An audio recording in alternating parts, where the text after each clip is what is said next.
Yes, this is quite a turnout. I must say I find it harder and harder every day to live up to my profile. Actually, originally, when I was asked to speak here, it was at Brian Fridays, one of the Brian's Fridays, and it was to be about distributed. It was a talk about Bitcoin, which is a distributed currency, and all sorts of other things apart from that. And Simon asked me, and I thought, okay, well, I'll talk about distributed, and somehow it evolved into something that I've been trying to learn more about and research. So the reason I have some notes is because I'm still fascinated by the subject, and as the Venerable Brian Micklethwaite points out, you can only speak with clarity and conciseness about topic when you are truly bored with it. So I'm still excited about the topic, so I do need to refer, so I don't stray and bore you for more than 20 minutes. One of the things in the write-up was, I think it was the one on the meetup, was tell you how to do something. Well, there are no practical solutions, I'm afraid. I don't have them. I'm just looking at the ideas very conceptually. To put it in a very exalted manner, it's possibly the law of gravity to the what law of gravity is to aerodynamics engineer.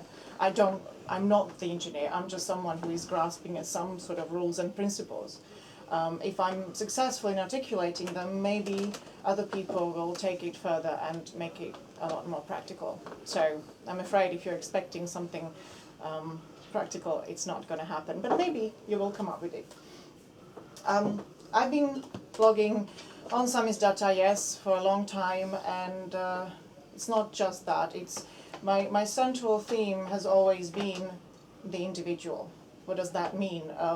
Individual in terms of the relationship between individual and the system, whether it's the company, the state, the business, the family, any kind of collective. And I think there is something very flawed in the way we think about it, and I will touch on that. In the course of my blogging experience, I shouldn't say career, it sounds a bit too much, I became fascinated with networks because blogosphere was a very interesting type of network, and I generally was fed up with the offline world, and to me blogging was an escape from all the limitations that the traditional media offered, the way of expressing opinion and the mainstream views and opinions, which I'm sure you're familiar with as libertarians. Of whom I was one.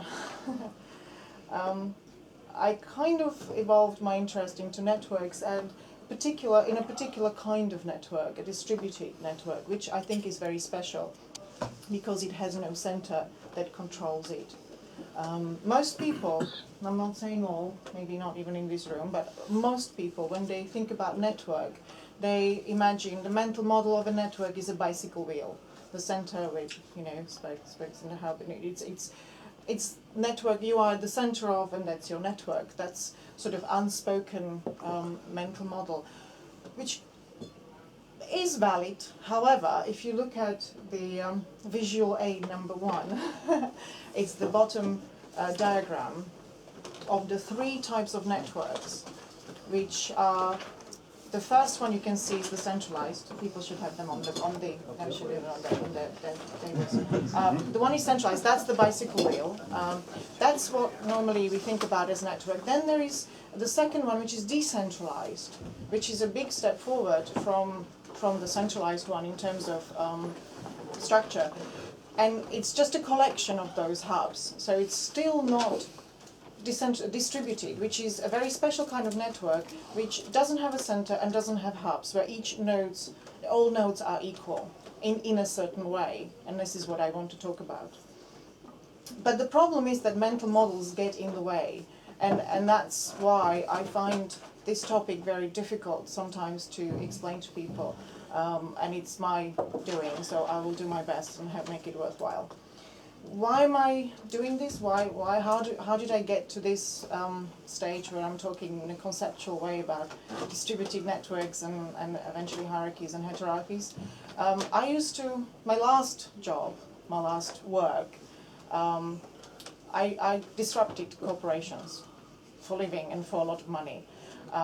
It sounds very odd and vague, but it really consisted of going into a company and that wanted change, and it's tried all the consultants, and it didn't work, of course. And then it had high up an enlightened executive who would risk bringing somebody like me in. And I tried to bypass all the processes. Why? Because it was the very processes that caused the company to be messed up, shall we say.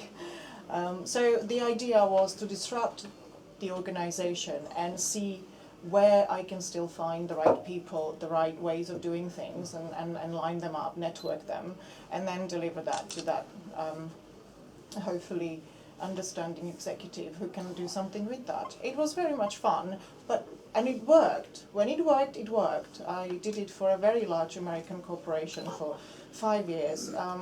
And the interesting story for me was it worked. I did manage to change things with the help of people in the organization, etc.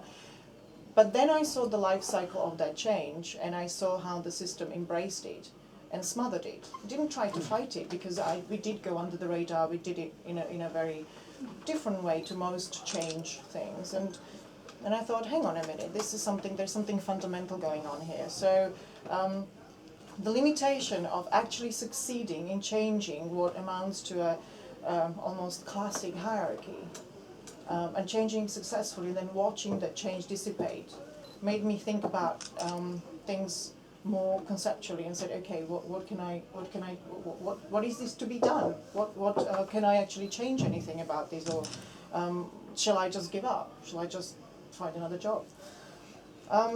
So for me, the real question was, are there real alternatives to hierarchies? So let's talk about hierarchy for a while, because again, people have different understanding of what that is. Again, mental models.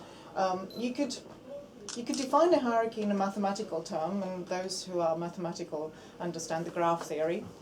I'm sure they could define it even better than I can.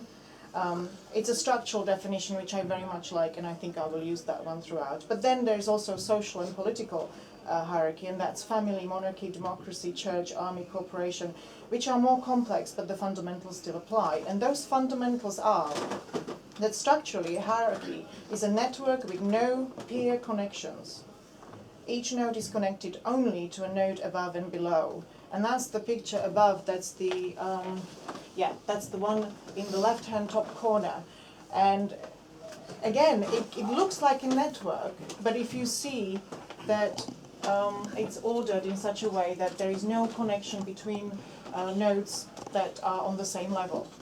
And that's what a corporation, for example, is. And you could tell me that, but I can deal with my colleagues on the same level in a different department. And yes and no, you can communicate, but if you actually want to do anything, what you have to do, what happens in a hierarchy, each node has to go to a superior node for permission and then come back. Now that's what processes do in organizations. Process is a proxy for the permission, so you don't have to do it every time. So that's how hierarchies become more complex and more efficient within the confines of the hierarchy. There's another way of looking at the hierarchy, and that's that the individual is always subjected to the system. Always. That's kind of the point of the hierarchy, to organize individuals, isn't it?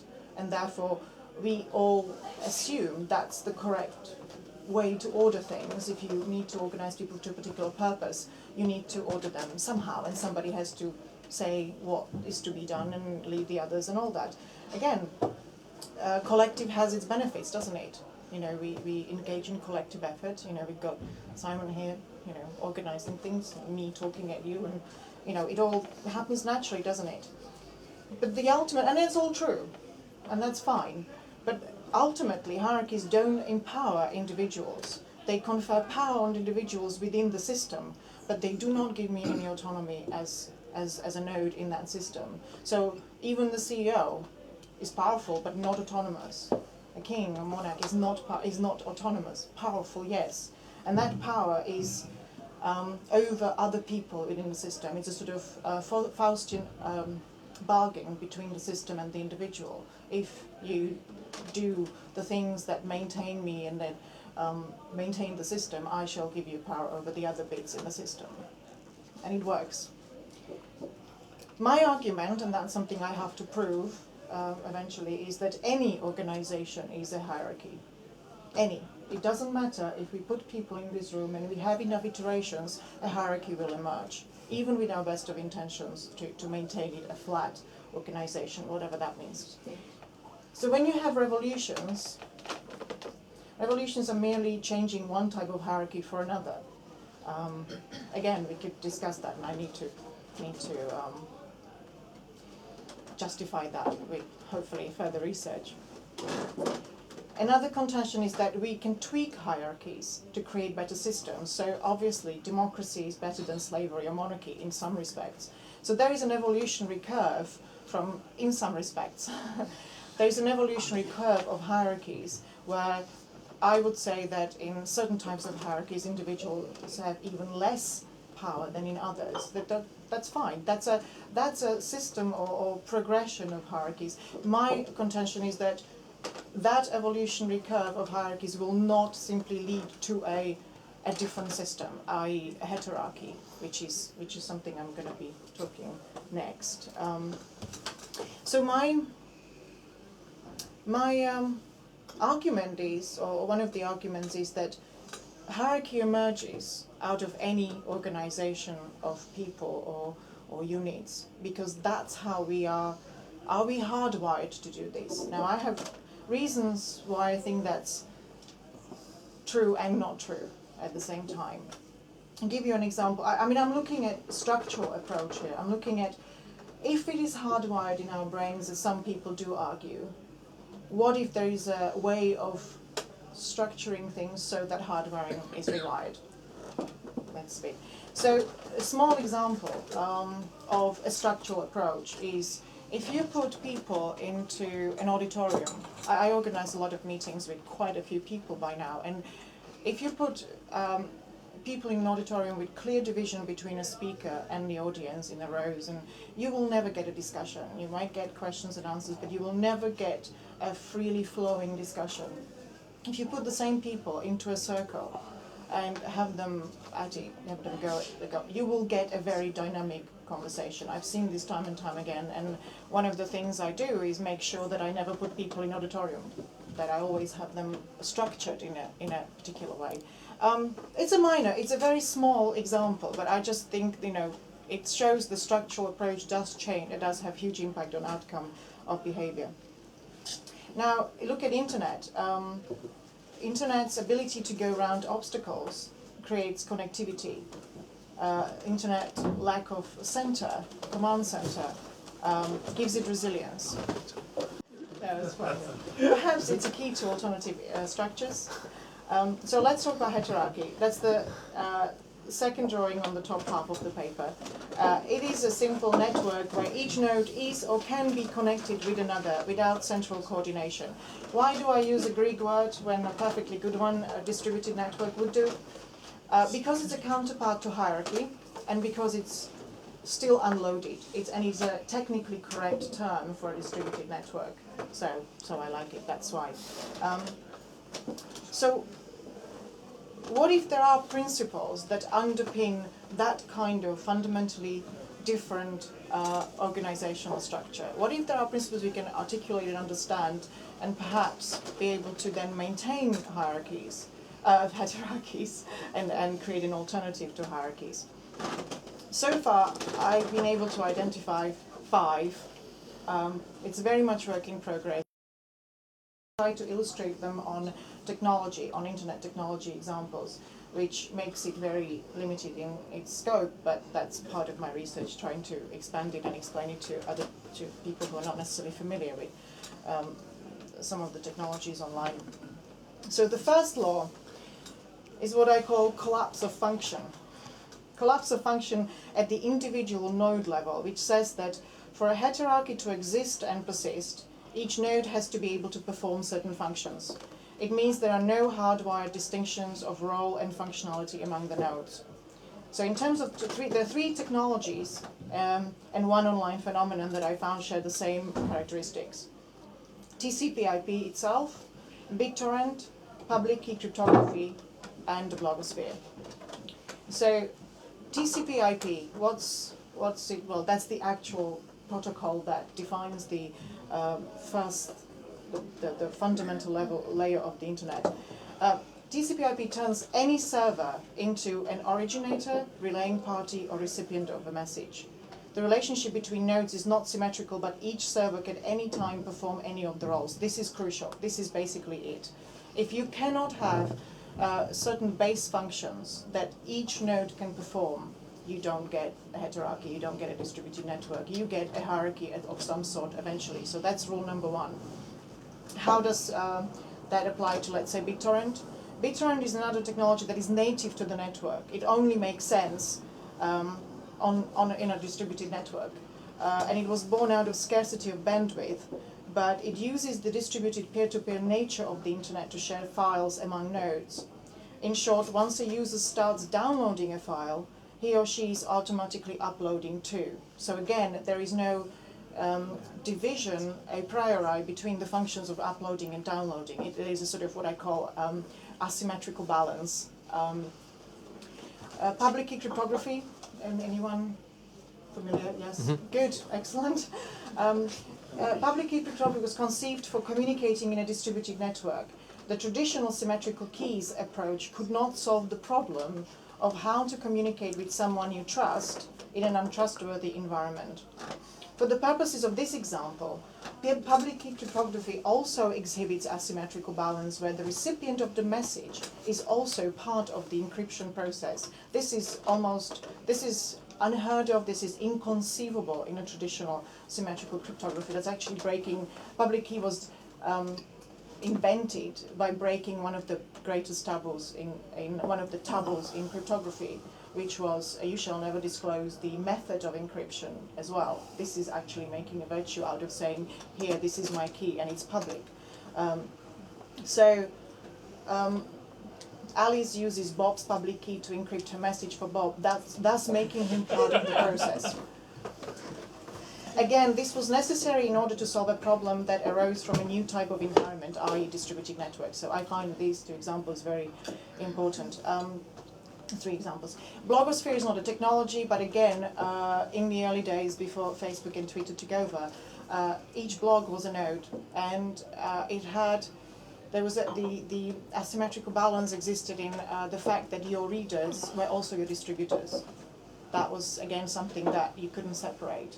And me reading, also blogging on another blog or comments, I could distribute your ideas and links and various things. That's just an example for those who are not familiar with the technologies.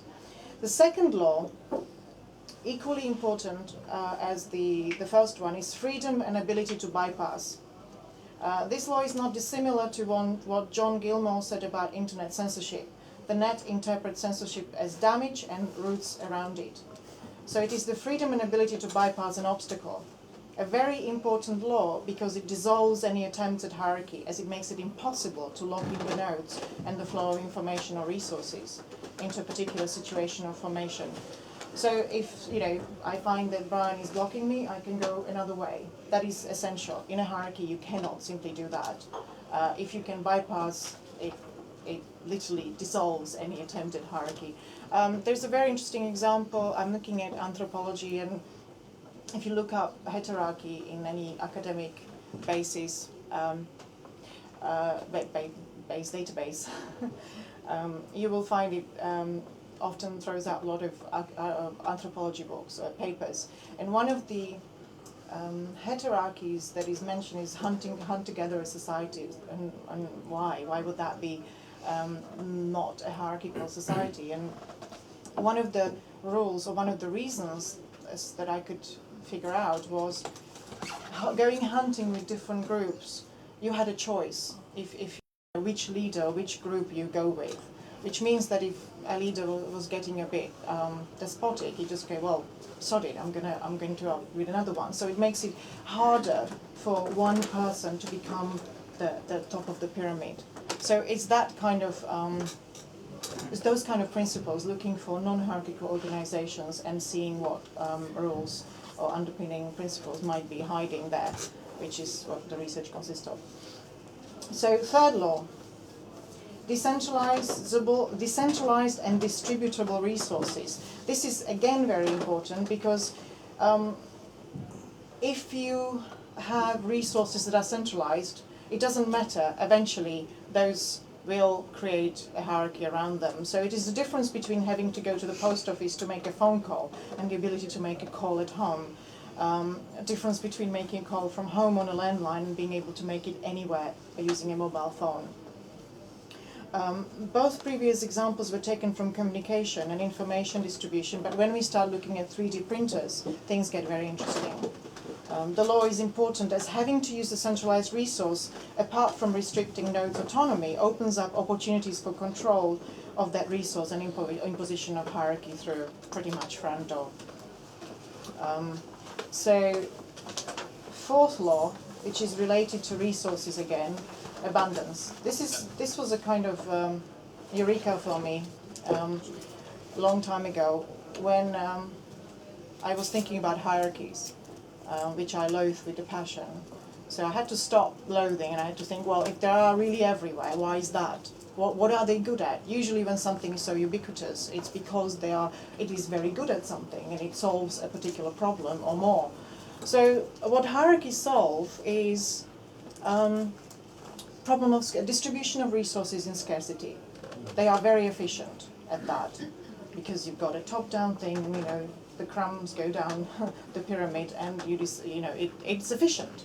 It is efficient. Whether it's fair is another matter, but it is efficient. And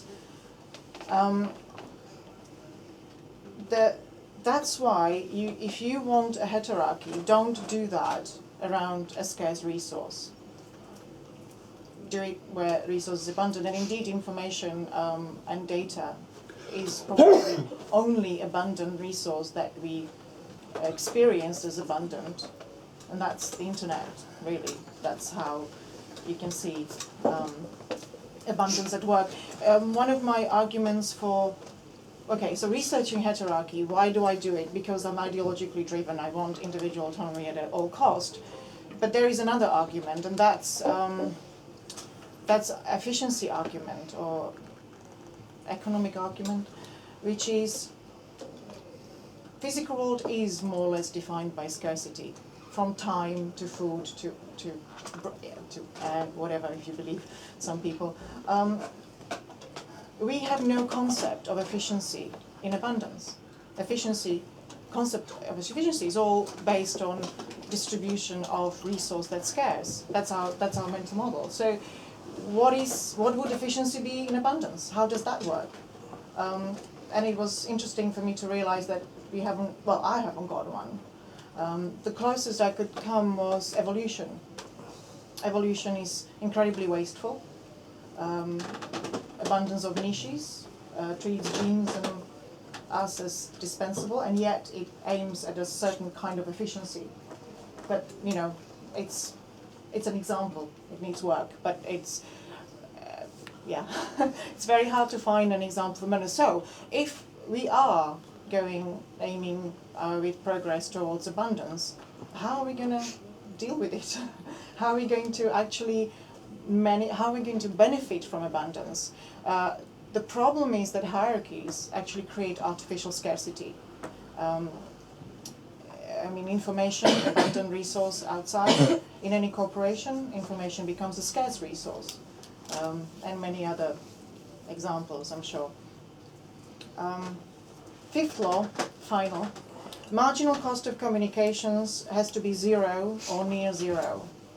This is important because in a distributed peer-to-peer network, it takes a lot more information exchanges to negotiate transactions. Think of trying to arrange a lunch meeting with a friend, agreeing on a day, then the venue, then timing, going back and forth, because you're negotiating as peers. There's no top-down directive. This, of course, requires some information infrastructure with zero or low cost, so marginal cost of communication. So in what I find interesting, that in 20 years of the internet, plus years, 20 plus years of the internet, very few network native technologies based on its distributed nature actually exist. Now that can be that I'm either completely off and it really is just in my head, or that the mental models really get in the way, or that we haven't really thought about internet in a conceptual way this way. Who knows? So TCP/IP itself, BitTorrent public key cryptography, there are more, but they are all niche, like Bitcoin, Tor, and they're very powerful in their own way. But the trouble is that we are imposing hierarchies on the internet as well. I mean, the web is not exactly a distributed network. That's why I talk about TCP/IP almost exclusively. I mean, even DNS system is already hierarchical. So we haven't really maintained the distributed nature of the online world exactly. And then think of content filtering, large platforms like Facebook that mediate our access to other nodes. So my hope is that with explicit understanding of hierarchy, there is potential to build technology that's truly native to the distributed nature of the network, of the internet. And I think they would be much more robust and powerful and also disruptive. I mean, think how much positive impact TCP/IP, public key cryptography, and BitTorrent have already had. So it's just the kind of, hint to those who can develop technologies. Why not start thinking about making it native to distributed network rather than following the current web models and systems models. There are, I think I already touched on, there's some fallacies that I often have to disentangle when I talk about hierarchy. We could go through that in a conversation, or I can preempt them now. Okay, just quickly, yeah. One of the main fallacies that I find is that order equals hierarchy, and lack of order equals chaos. This is so prevalent, and I'm not, saying that people in this room think that, but this is very, very common. People assume any order is by definition a hierarchy, and even if they recognize flaws of hierarchy, they're equally worried about the lack of hierarchy leading to chaos.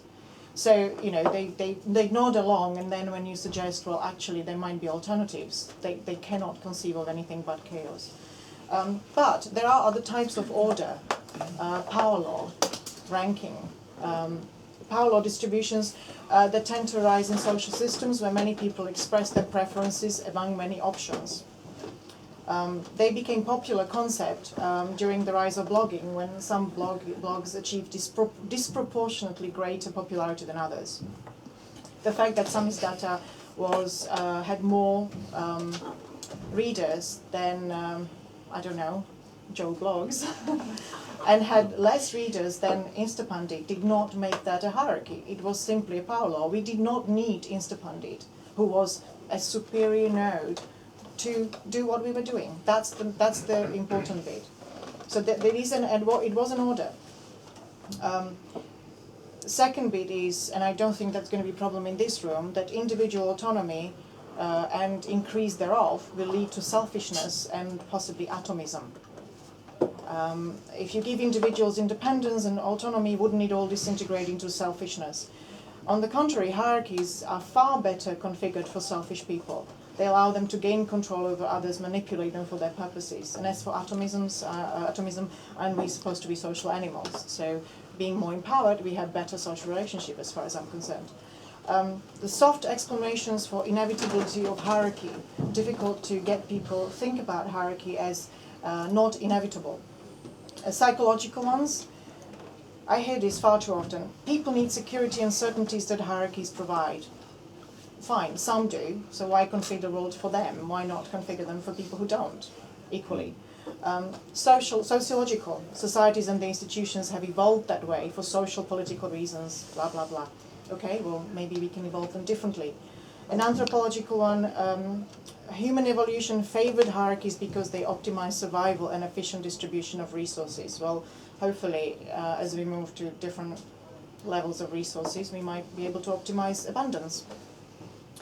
So that means all to me that hierarchies may not be inevitable, and we don't have to resign ourselves to hardwiring in our minds, if such thing exists.